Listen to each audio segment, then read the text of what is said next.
Hi there, I'm Anna McDevitt and I'm 21 years old. And I'm Julie Saluatoriello and I'm 24. And we're part of a program called Climate Summer, a Better Future project. And today we are down here in lovely downtown Brattleboro to talk to you about what we're doing this summer. Outside the Brattleboro Food Co-op. So this summer we are part of a team of 6 young adults who are biking around Vermont and New Hampshire to engage with communities and envision a better future free from fossil fuels. We want to really promote the idea that we don't need fossil fuels anymore and that we can transition to renewable energy that is more efficient and more economical for our country. Fossil fuels being coal, oil, and natural gas. So this summer we're traveling about 1,000 miles between Vermont and New Hampshire. A lot of hills. We weren't told about those when we signed up, but it's worth it.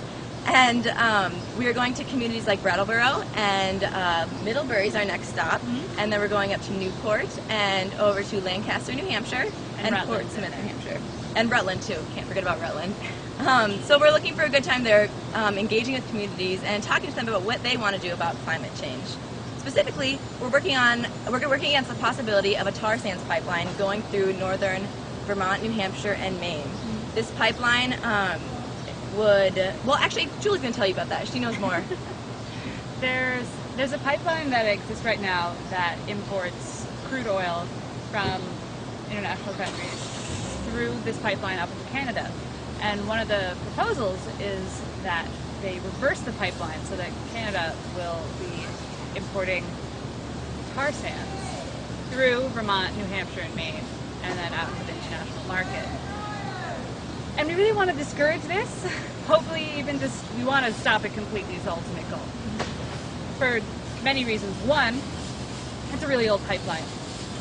It's actually several pipelines together, but they were built back in the 50s and 60s. They're old pipelines, and they're already kind of leaky. And if they leaked with tar sands going through them, one, tar sands, unlike the crude oil we're used to, sinks, but it's also been diluted with several chemicals, at least one of which is a known neurotoxin that floats. So some of it sinks and some of it floats, and it makes it very difficult to clean up, and all of it's bad for the environment. And the pipeline right now goes over at least 20 streams. Is it 20 or 30? Oh yeah, tons of them. Yeah, it goes over the Connecticut River, and it's going by Sebago Lake in Maine, which supplies 20% of the drinking water in Maine. So besides the fact that it would leak, tar sands itself is really not viable just because it takes 80% of tar sands is extracted in such a way that you have to steam the oil and the tar out of the sand. It's basically removing cocoa from a brownie. So you need a lot of water. Yeah, you need a lot of water, and you need to heat it up. So it takes a lot of natural gas. So the only reason people are even really investing in it right now, I think, is because natural gas is cheap. And even that, there are all these fuels that have very limited quantities, and water right now is it's not scarce, but it's in demand. And there's the Colorado River drying up. There's a whole bunch of problems happening with water. So to be using a bunch of water and a bunch of natural gas to get this very crude, sandy, corrosive tar that is not even going to be for the U.S. It's going to go through our state so it can be exported. It just doesn't make a lot of sense. So we're really trying to stop it. We don't want to encourage it at all. We want to nip this in the bud and keep tar sands from developing. Yeah. So like Julie said, we can't sustain infrastructure like this pipeline any longer. It emits a lot of carbon into the atmosphere, and with our planet already warming at the rate it is, we cannot afford that. We already have the technology to use to transition into renewables. We've come up with so many brilliant things in recent years, and renewables is another easy part of that we can easily transition into and away from the infrastructure of fossil fuels. As youth, this is our future at stake, and we don't want to live in a warmer planet where there'll be conflict over food scarcity and water scarcity. What we do here in the United States affects people around the world, and what we do in the United States affects our future generations, and that's something that we want to remember as we make decisions about how we get our energy.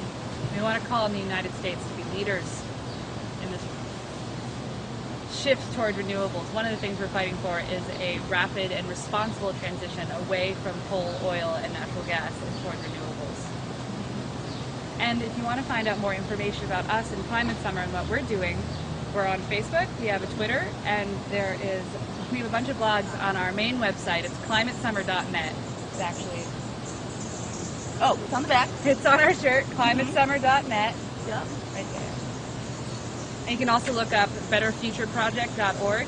Not when it's a website, but just the Better Future Project.org.